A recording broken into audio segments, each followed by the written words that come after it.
Bueno, vamos a cambiar ahora. Vamos a cambiar ahora de formato, vamos a presentar la primera mesa redonda. Voy a pedir a mis compañeros que vayan pasando, que vayan colocando el mobiliario mientras introducimos el tema. Vamos a hablar ahora del mercado del reaseguro, de cómo le influyen, por ejemplo, la guerra de Ucrania, la guerra de Gaza, los desastres medioambientales que causa el cambio climático o la tasa de inflación. El mercado del reaseguro está muy vivo y todo le influye en estas tendencias a corto y a medio plazo.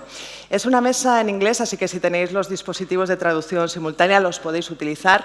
Si no los habéis cogido en la entrada podéis levantar la mano, mis compañeros se acercarán y os facilitarán un dispositivo de traducción simultánea. Después de esta mesa vamos a hacer una pausa para el café de aproximadamente media hora y quiero aprovechar para deciros que tenemos un hashtag que es Jornadas Mapfre Global Risk, que lo podéis utilizar en vuestras publicaciones y así las compartimos entre todos. Voy a introducir la mesa, vamos a contar en ella con dos expertos que son Anthony Phillips, de Guy Carpenter, es chairman de Latin America and Caribbean, y Jim Williamson, Executive Vice President y Group Chief Operating Officer de Everest Group. Esta mesa la va a moderar Miguel Rosa, que es CEO de Mapfre, y les voy a pedir un fuerte aplauso para ellos.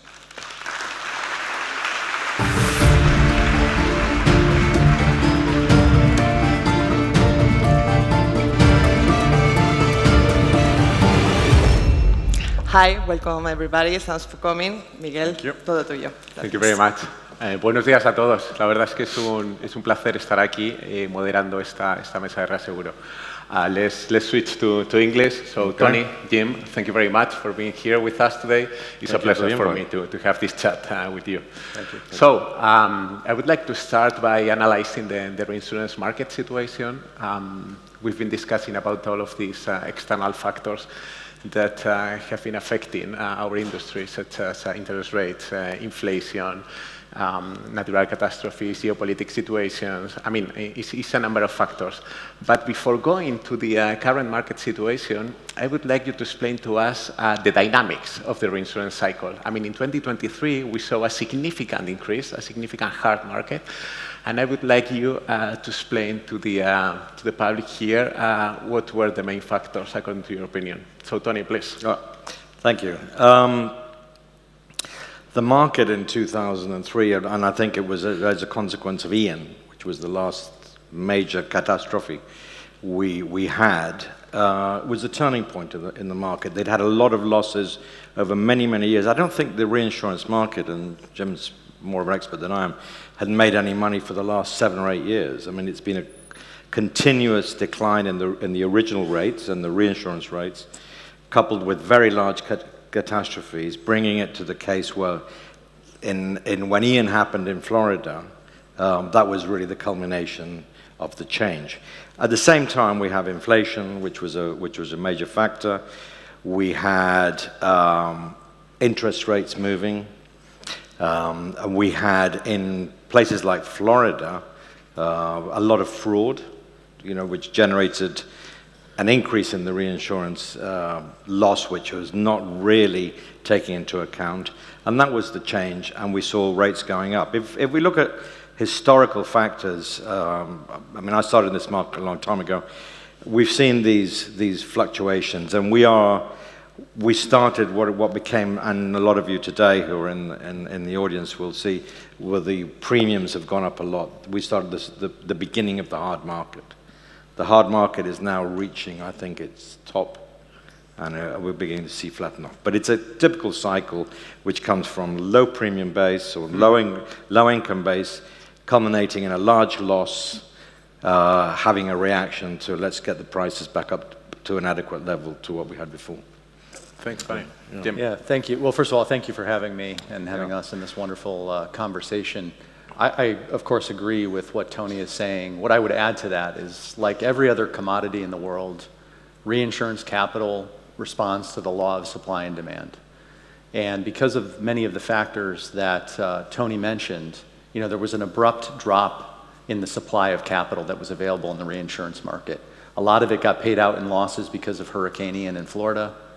But also because interest rates are going up, investors are finding other ways to put their money to work. It took money out of the reinsurance business. The losses had to be paid, et cetera. At the same time, we've had a couple presentations that I had the opportunity to listen to here today. Everyone's talking about increased risk, geopolitical risk, climate change, trade tensions, et cetera. All of those things increase the demand for risk transfer.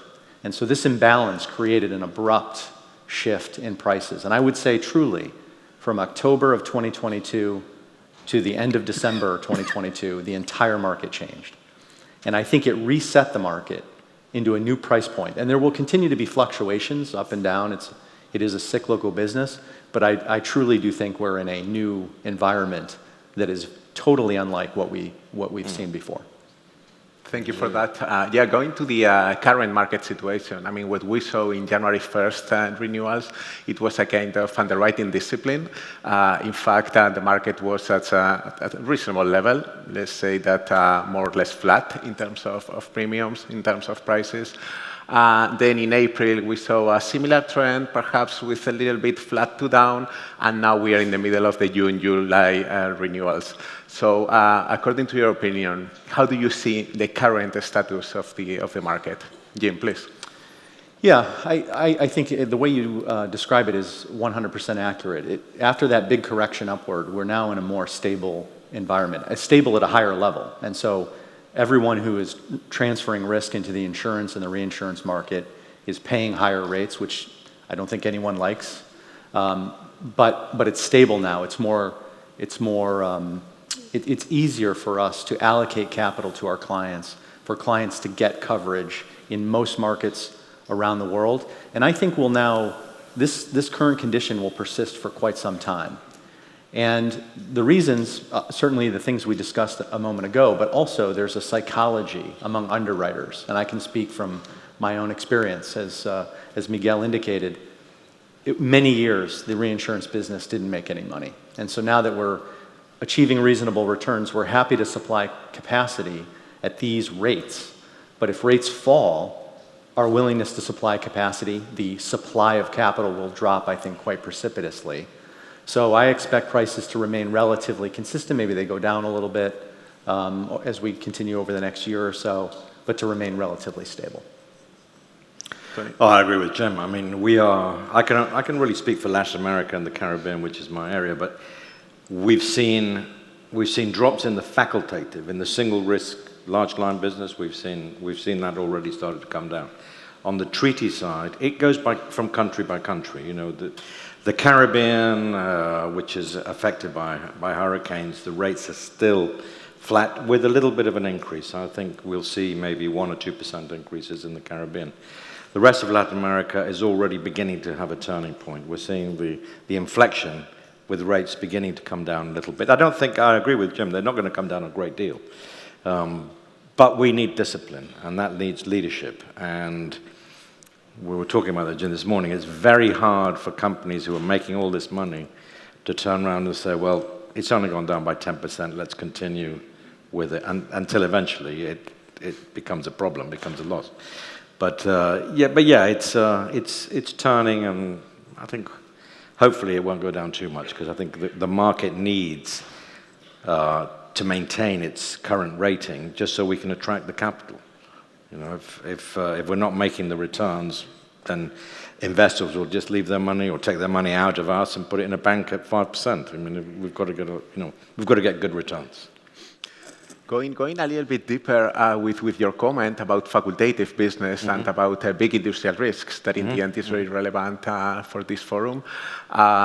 Do you have a similar opinion? Do you think that the market perhaps is more or less competitive? How do you see this? Tony, especially in your area? Yeah, it's more. I mean, the single risk area is more competitive. The softening of the market has already happened, but then the increases were very sharp. Again, in certain territories like Brazil, where we've had these losses, which are, flood losses, which are unprecedented, we've never seen anything like it, then I suspect that in Brazil, the rates will continue to increase. But in other territories, we're seeing with large risks the market beginning to turn. And I don't think that's going to necessarily stop. It'll flatten out a bit. But we are beginning to see the large single risks have a lower rate than they did in previous years. So not so in treaty. I haven't seen that in treaty yet, but that'll happen as well in the contracts. Yeah, as Tony said, rates are coming down for large single risk, but the reason, of course, is that there was sharp increases for multiple years. So you get rate levels to a place where underwriters, they look at the risk they're taking. Yes, the rate is lower maybe than it was a year ago, but it's still a very strong rate, and we still feel that we can make some money, and so we are willing to take a lower rate, which moderates, pricing for all of our clients, many of whom are in the room. I think against that backdrop, though, what I would reiterate, and of course you all see this, there are also lots of large single risk losses happening around the world. And Everest, we're a globally diversified reinsurance company. We see our clients like Mapfre and others, who are having to pay these large risk losses. And not that there weren't large risk losses in the past, of course there were, but there does seem to be a trend, strong upward trend. Climate change is certainly a component to that. And then there seems to be these, both in property and then in other lines of business, these events are occurring that we would often say, well, this is a once-in-a-lifetime event. But how many once-in-a-lifetime events do I have to have in my lifetime is the question I keep asking myself. So we had, the pandemic, which was a huge loss to the insurance and the reinsurance market. Not as bad as many feared, but still very large. You have the war in Ukraine. And then we talk about all the other risks, climate change, et cetera. Inflation, material inflation, which takes losses that maybe, 10 years ago would have been 10 million or now 25 because of this peak inflation that occurs oftentimes in the event of a large loss. So while I think the market has found a reasonable equilibrium, prices are moderating, I do think that's occurring against the backdrop of a lot of risk. And that risk has to be appropriately managed. Our clients are retaining more risk, but they also want to transfer more risk. And so I think that will ultimately sustain a market where insurers and reinsurers can make a reasonable return. And then hopefully clients are paying a more reasonable rate. That's the place that we all want to get to. Yeah, thank you very much. So I think we have a taste of the market situation, and then I would like to link with your final comment about natural catastrophe perils. And in fact, what we've been seeing in the market in the last years is all of these secondary perils that in the end it looks like they are not secondary anymore. And we are seeing significant hailstorms. We are seeing relevant floods here and there. I mean, right now we have Germany, we have Brazil, as you were mentioning before. So how do you think this can affect not only to reinsurance, but also to primary and to pure insurance risks? Well, it's a major problem, actually. We are discovering, I remember, when the World Trade Center happened, and it was, a company I was with was the broker, and talking to insurance companies which participated as well, how much did you charge for terrorism? And the answer was zero. I mean, we never thought about it. We never saw that as a risk. If I look at Brazil, how much was the premium for flood? I'm sure it was minimal, if anything at all. So yes, the answer is that with the climate change that we're experiencing at the moment, we're going to see more and more secondary perils. We're seeing windstorms which are stronger. We're seeing flooding which is much greater. We're seeing fires in the United States and all over the world, and certainly in Europe, which are now engulfing areas which were residential areas. And the problem with a fire is that it's usually a total loss when you have a fire. So people really haven't taken into account these events. There's a massive reaction. Just to sort of give you a sort of an anecdote, really. I have a house in Miami, and I do not have windstorm insurance. I haven't had windstorm insurance for 2 years because nobody, and the company I work for is Marsh McLennan. You'd think that they'd be able to come up with something, but they've been unable. So what's happened is that this year I got a quote, by the way, finally after 2 years with nobody, and I asked them to speak to companies, friends and families, rates, nothing. The quote I got is a 2% rate just for the windstorm and a 10% deductible, and it comes to a stage when it doesn't really make sense to buy that. So a topic we're going to look at in a minute is we've looked at alternative coverage. which is parametric. Now, parametric doesn't work if you have a mortgage, but it certainly works if you want to have insurance. And I believe that because of this, certainly in our region, there's going to be more and more large companies, the big corporations, looking at these alternatives, and parametric is an alternative that they may be looking at as a good option to insure themselves, rather than the traditional way of insurance. And secondary perils would fall into that. You can add these secondary perils into those areas which are typically not easy to insure. Thank you, Tony. Well, I hope you find a cover for your house. Thank you. Possible, yeah? I've got parametric cover. Well, I will just comment. I keep waiting for Tony to watch me. I have a couple drinks, and then he asked me to provide coverage. Coverage, yes, thank you. Yeah, and we use the term secondary peril, and what that really means is it's a peril that's not well modeled by the insurance industry. That's really all that means. And so, U.S. hurricane risk, Japanese wind, Japanese quake, California earthquake. There's a few other peak zones around the world that are well modeled because there have been many events over history. There's a lot of science, particularly seismology and climate, et cetera. There are data sets that we can leverage. But once you get outside of those markets, even in relatively mature insurance markets like Germany, Italy, and France, for example, each of which over the last few years has had major losses from natural catastrophe that were not well modeled. They were not predicted by quantitative models. And in the absence of good quantitative data, as an underwriter, how am I supposed to assign a price to this risk? It's very difficult. And in some cases, frankly, we just use judgment. We just say, well, every 10 years, I want to have collected enough premium for a total loss, so I'm going to charge 10% rate on line. I mean, sometimes it's no more scientific than that, but that's a very uncomfortable position to be in, particularly when we now see these losses spreading around the world. And Tony mentioned wildfire. We've had incredible tornadoes in the United States over the last few months, much further east than we've ever seen before. It's a very unusual phenomena. And so, and again, things like that happening all over the world. I think the industry is going to need to bring new techniques to bear. The standard policy of, loss-sustained indemnity might not work in situations where there's not enough historical experience. We may just have to agree that I won't pay you if you have a $100 million loss, but I will pay you if the wind speeds where your factory or where your office building is exceed a certain level. Because that I can measure, that I can get more data from, and use that in a parametric strategy or in other approaches to try to bring some science to the risks we're taking, which is going to be a critical evolution in our industry. Yeah, absolutely. Yeah, thank you. Yeah, I think this is something that we have to address as an industry, and I think it's not only a matter of pricing, but it's also a matter of risk management. And I think here, all of us, all the different chains, all the different components of the industry have to work hard on this. Let me move now to different lines of business, because we've been focusing the conversation mainly in property risks. But I think there are two lines of business that I would like to, not to go super deeper, because we don't have time for that, but it's casualty business and cyber risks. So casualty, starting by casualty, we've been seeing social inflation for years. We are seeing every day all of these class actions. Now we have PFAS, all of these chemical products that are potentially being the new asbestos. So what is your view on this, Jim?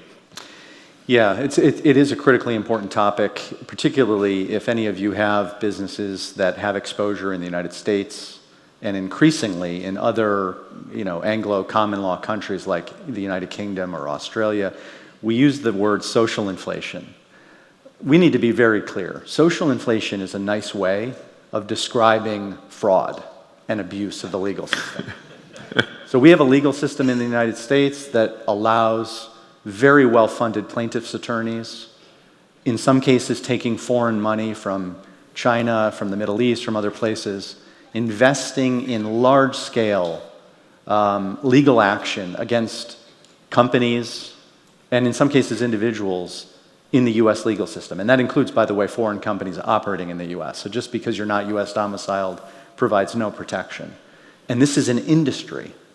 and it's very sophisticated, and it's high margin, and they're investing in technology and expertise, artificial intelligence. And it's an assault, really, on the ability to do business in the countries I just mentioned.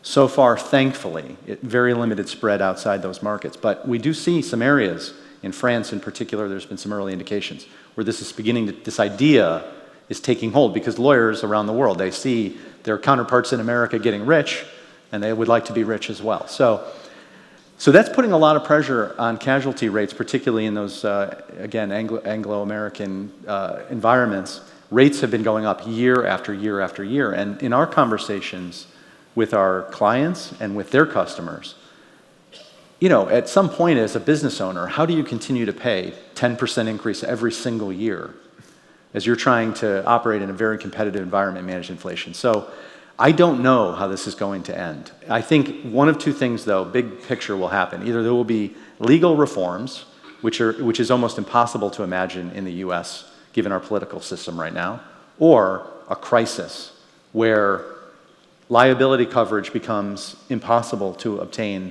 at anything approaching a reasonable price. And like Tony, with his home, businesses won't be able to get coverage. And I'm afraid that it won't be very long before we're in one of those two places. Thank you. I mean, in the area I work in, liability, and those of you who work in Latin America, it's not a big thing. I mean, life is still pretty cheap.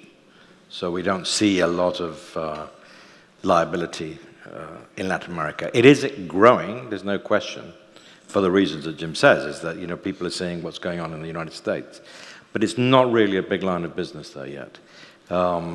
What Jim is saying is that in the case of Puerto Rico, where we have business, which is a U.S. territory, and in the U.S., that is an area of concern.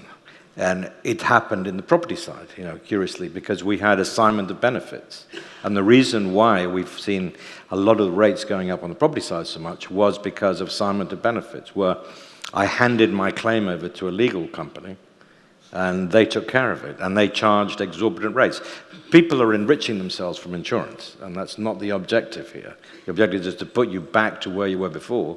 But there's a lot of clients and companies that believe that the insurance company is there to provide enrichment for them, and that's not the case. And that's, as Jim said, is going to require either some form of, and I agree with you, that getting some sort of anybody in the United States to curb it is going to be difficult. So I think it's going to come really from the other side, which is when you just can't find the insurance to take care of it. Sad. Yeah, and that'll be the change in the market. Yeah, I mean, the reality is that there is a lot of premium in the world, in the casualty business, I mean, especially in the US, but I mean, this is an issue that the industry will have to solve. Let's move now to cyber risks, because I mean, there is no doubt, and Bosco was talking about this, that there are a lot of opportunities out there, but as well a lot of different challenges, and not only for the insurance point of view, but for insurance and I mean protection of the companies. How are you seeing this line of business, Tony? It's not a big line of, it is growing exponentially. It is growing a lot. Again, in the territories that I work in, it's still fledgling. It's not really a major line of business because it's hard to explain to everybody, the situation with cyber and what it implies. We're seeing it with the multinationals. I mean, all of them have cyber coverage. The banks are buying it. Some of the large like supermarket chains that trade with credit cards, that sort of, are buying it, but it's just beginning. It's not really a huge line of business. I can't remember the premium volume from cyber in Latin America, but it's not up there. It's still starting, and it's particularly concentrated in places like Mexico, Brazil, a little bit of Argentina, but the rest of the countries. I mean, Venezuela, for example, is not a country that's going to transact a lot of cyber. So it's just growing for our side, I think. But obviously, on your side, it's huge. Yeah, it is growing very quickly. I mean, we estimate global cyber premiums that are paid for insurance maybe 35 billion US dollars, which is quite small relative to the rest of the insurance industry. I think one thing I would reflect on, particularly as Tony said, in some parts of the world, this is just not as big an issue as it has been in Europe and the US and in certain parts of Asia. And I think a lot of that is similar to my description of the legal abuse we're having in the US. We have a similar scenario in cyber where the perpetrators of most cyber activity they're running a business just like all of us. Now, you may not want to compare yourself to a cyber criminal, but they get up every day, they think they have a strategy, they have an org chart, they have objectives, they have resource allocation, they have P&Ls, profit and loss statements. They run their business just like we do. They have access to infrastructure. You can go on the dark web. We have our chief information security officer is former FBI leader of the cyber crime unit, and he's described to us, if you go onto the dark web and you're a cyber criminal, you can acquire services in order to perpetrate your cyber crimes. You can enlist call centers. You can set up bank accounts and money laundering capabilities, all as third-party service, just the same way we acquire IT services or buy insurance, etc. So it's quite scary that way, and this is rapidly growing. Those criminals are focusing on the highest value opportunities, which tends to be issues where you have English language as the dominant language, large, deep pools of economic resources, Europe and the US. That's where they begin, but like all industries, it will spread. So it's really a matter of time until the next best opportunity is no longer in the US, it's in Mexico or Colombia or Chile or somewhere in Asia. So it's going to spread globally. The other reality is the challenge with cyber, unlike a big hurricane, we can model the effects of the most catastrophic hurricane hitting Florida. It's a very big loss. Cyber is a bit still of an unknown. We don't know how the internet and the interconnectivity of our world will respond in the event of a massive cyber attack. And so it's hard to understand as we're taking risk, what is the ultimate risk that we're really assuming? And I think the fear of the industry is that that ultimate risk exceeds the total premium that is available in the industry. So if there's a $30 billion US hurricane, that's nothing. The industry wouldn't even react to that at this point. But a $30 billion cyber loss, the next day, cyber insurance would be completely unavailable at any price anywhere in the world. And so I think we're in this moment, a bit of a risky moment, where the world is not really prepared for a cyber attack. The last thing I would say for those of you that are assessing your own risk, maybe you're partnering with Mapfre to understand these issues, a cyber attack can completely paralyze a business. And I have colleagues at other insurance companies. We had an instance in the US, a company, CNA, one of our clients. I have good friends who work there. They had a cyber attack. It completely shut down their business for weeks. And you can imagine your entire company, weeks. You can't use email. You can't access your data or your systems, transact with your customers. Think about the loss of credibility. Forget revenue. You can have insurance, we can pay you the money, but your brand, your reputation, how people view you in the market, whether they trust you anymore, particularly if that attack then gets extended to your customers or your vendors because of their interconnectedness with you. It could be devastating. So if you're not buying cyber insurance, if you don't have a business recovery plan for a cyber attack, get one, buy the insurance, and be prepared. And it's not a matter of when you will be attacked. Always think, it's when. If, you are definitely going to get attacked at some point. When it happens is the unknown, so be prepared. Yeah, thank you for your comments. It's true that that cyber risks, probably from the reinsurance point of view, that we've been always dealing with models and catastrophe accumulations and so on. It's true that trying to control these exposures of cyber risks is extremely difficult. Yes. So we will have to evolve because otherwise. We had a case in our own company where through an AI, they had a voice. They copied the voice of one of our very senior leaders who made a call to somebody in the accounting saying, can you transfer, I can't remember what it was, a certain couple $100,000 and it was only really that the guy who was transferring thought, hang on a minute, there's something odd here, but it was my boss that called me. when it turns out it was never the boss. It was a hack. It was a type of thing. So it's very dangerous. Yeah, this is something that we are Jim is experiencing. saying is extremely dangerous. I'd like to build on that point. And this is an opportunity, I think, if there are risk managers in the room who maybe you've had a conversation with the CEO of your group about cyber risk, and maybe he or she, they're not really convinced that they need to spend so much money on preparation. We did an exercise where our chief information officer took a 7-minute clip of our CEO, Juan Andrade. He spoke at an industry event. We downloaded the clip of his voice with a tool that we bought off the internet, which costs $3 a month to subscribe to. We made a cyber replica of his voice and then left a voicemail for members of our board of directors saying, this is Juan Andrade, this is what I need you to do, we have a big problem. And we let them know after that it was a hack. It was just an example. An experiment. Yeah. Really eye-opening because, so many people now are in the public eye. I assume this is being recorded maybe. So tomorrow there'll be someone, copying our voices and using it for nefarious purposes. So it is an area where a high level of concern is, I think, quite warranted. Very dangerous. No, the reality is that we are seeing examples almost every day, so we need to be prepared for that. Yeah. Yes. Let me change to a different block now. I would like to discuss a little bit about technology and efficiency.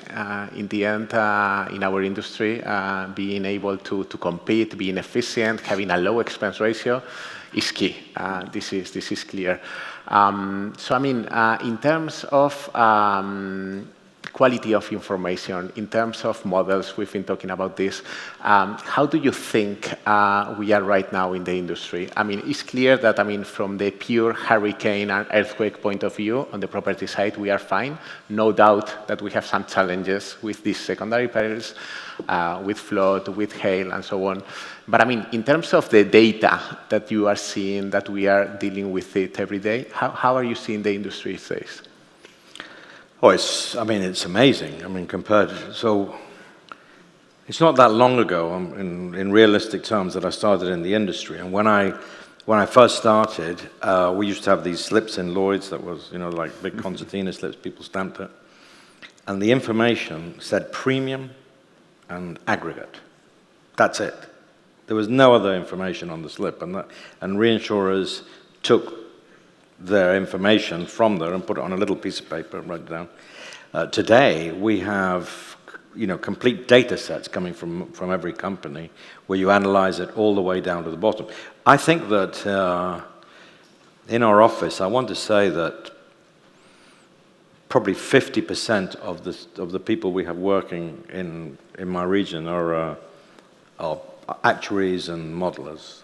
We have every aspect of it, because you need that level of data today to be able to do a proper analysis. As a broker, we have to give information, we have to help our clients with data analysis, and really helps them to do the underwriting. I think that underwriting at the end of the day is fundamental in our business, and having the more data we have, the better decisions you and all of us can take actually with the data. So yes, there's a whole level of data which we never saw, and every year it gets better.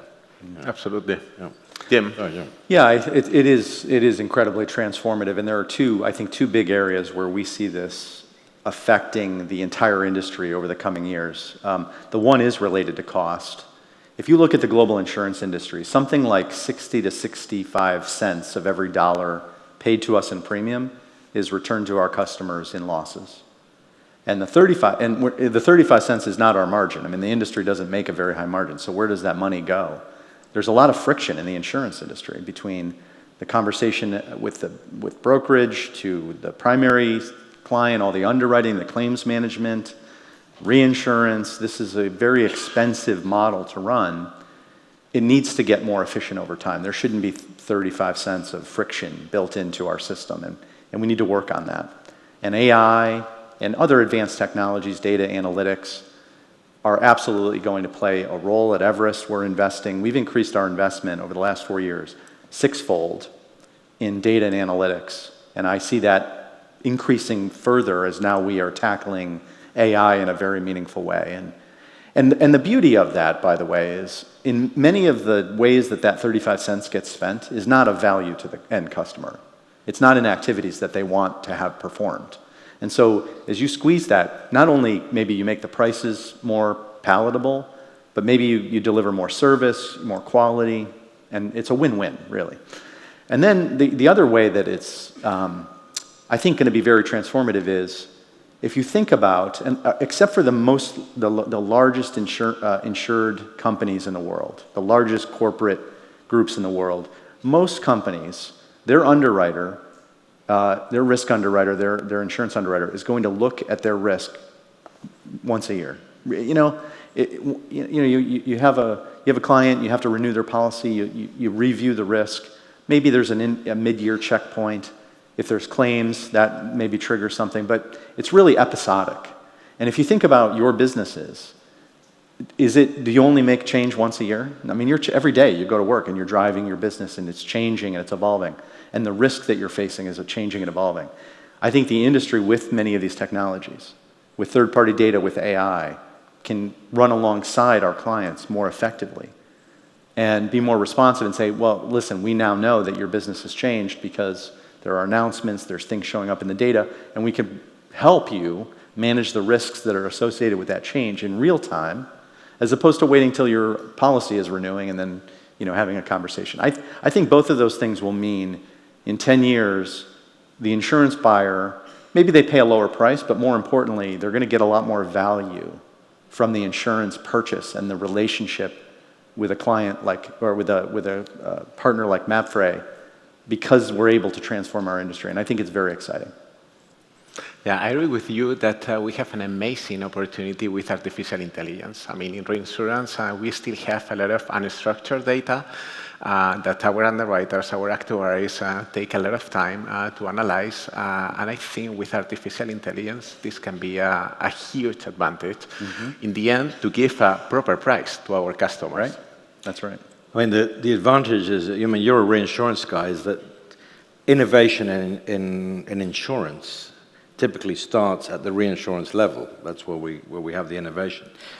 Mapfre is the leader of, from an insurance perspective in Latin America and Caribbean, Mapfre is the number one. I mean, so you are in a position that you can make a lot of changes. As Jim was saying, AI is going to make a big difference. You will be able to foresee, if you have the right data, the social changes and the climatic changes that are going to happen in our regions, and be able to adapt to provide the services and to provide the coverage that these people need. I mean, we're seeing it already from a climatic perspective, we're seeing changes already, and it's a question of adapting. I think to be proactive rather than reactive. The floods in Brazil is an example. I mean, we never foresaw that, but now that we know they exist, we can start adding that into the data set and start seeing where else it's going to happen. And I know that the scientists will be able to identify other pockets where this sort of event is going to happen, so you can take a reaction against, or be proactive with that. Yeah, absolutely. Yeah. I mean, in our case, in the Mapfre, this is something that we take very seriously, and for us, being efficient and trying to offer the best service to our clients is key, and that's why we are already working on this. Going to the last topic of our table today, I would like to talk as well about other sources of capital, other structures, and in particular, we are seeing a lot of activity these days with cat bonds. I would like to know, Jim, first, to know your opinion, how this could impact as well our market dynamics, the pricing, capacity available, and to see what you are doing as a company in this space. Yeah, this is a very important, I think, innovation that it's been going on for quite a while, but it's picking up speed, and I think will spread to more aspects of our industry because, if you look at the total aggregate risk that the insurance industry bears globally, it's enormous. I mean, the entire economy, or certainly the entire developed economy, rests on the shoulders of the insurance industry and our balance sheets. But our balance sheets are finite. And, Everest, one of the world's largest reinsurers, A+ rating, We have $40 billion balance sheet, which is, $40 billion is a lot of money, but when you think about the aggregate amount of risk that's out in the world that needs to be managed, it's finite. It doesn't extend as far as you might like. And so creating more depth of capital availability in our industry is good for our clients because it manages prices, provides options. It's good for us because it provides the ability to manage risk more effectively. And we have seen things like cat bonds where you're essentially creating a capital market product that can tap into new investors who traditionally may not want to build an insurance company, but they would like to take risk that's not correlated to other financial instruments. The hurricane season doesn't obey the stock market, and it gives them an opportunity to invest capital in our industry. So that innovation has started to occur, and right now it's really just natural catastrophe, and the vast majority of that capital is deployed for southeast wind in the United States. So think about that geography of the southeast of the U.S., including Florida, California earthquakes, and to some extent Japan earthquake and wind.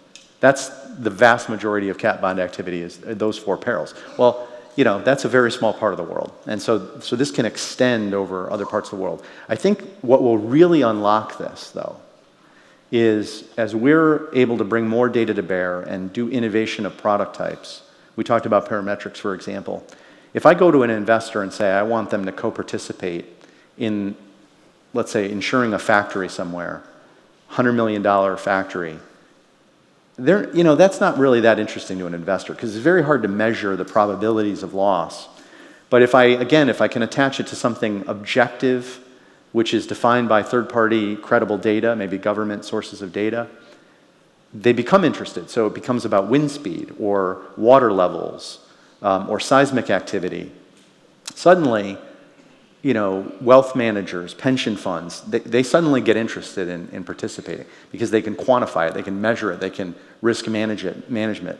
They know what exposure they're taking. And an example that I would cite that we were involved with, Everest was involved with, related to a government authority in Morocco, not too far from here, where they couldn't bring enough earthquake capacity to that country for a lot of reasons. So they established a parametric capability. And 3 years later, after establishing it, there was a major earthquake in Morocco, and it worked as designed. And we took a huge loss, by the way. Hey, it happens, but we knew the risk we were taking. And we could measure it, quantify it, we took the loss, and the very next year we renewed our position because we understand the exposure. I think that innovation, coupled with capital markets, will transform our industry and create a lot more ways for everyone in this room to manage exposure and risk. I think, Tony, talking about parametrics, as you were saying, what you are seeing in every single catastrophe that we face, still we have a significant gap between the economic losses and the insured losses. Massive. So I guess that parametric could be a tool that, especially in Latin America, can help us to close this gap. Yeah, I mean, I think this morning I was reading, I think that the new capital in the reinsurance world is $465 billion, and a lot of that comes from just the growth that you guys are having, in your earnings, and that parametric or ILS, insurance loss securities, is about $100 billion. So it's already 25% of the más o menos of the actual overall premium that's in the traditional market. It will grow. It's expensive, and it's expensive, and it's sometimes hard to sell. So far, the only people that we're seeing that are buying it are governments, and governments, are fickle when they're not great buyers of insurance because they don't really understand it, and it's easier to spend the money on a new school than it is to spend it on a parametric cover. So they don't buy a lot of it. But the answer is yes. I mean, we look at these emerging markets and we look at the economic loss and we look at the insured loss, and typically it's about 10%, maybe, if that, of the loss, and they should buy a lot more coverage. And I'm talking about emerging markets. In the more developed markets, then between insurance and other covers that are available, it's much higher. It's 50% or whatever. But in these third world countries, it's 10%. And I agree that it is a vehicle, and the only vehicle. I don't see that cat bonds right now is the way of doing it, but parametric is the way of doing it. Mm-hmm. They, for the reason Jim is saying, is they're easier to buy because you can identify a trigger, and therefore they can understand it to an extent. Yeah. Mexico traditionally was a big buyer of parametric insurance. Government, I think they stopped it recently. I think they've decided that their money should go somewhere else. But yes, I mean, it's been a buyer for years. The rest of Latin America, very little, very, very little. But I think it will grow. The opportunities there. The opportunities are definitely there. Well, thank you very much. We've been reviewing the current market situation, the different challenges that we are facing. We've been talking about secondary perils, or if they are not secondary anymore, different lines of business, such as cyber risks, such as casualty, and of course everything related to efficiency and artificial intelligence. So thank you very much for this time. Thank you, gentlemen, and let's continue the sessions. Thank you.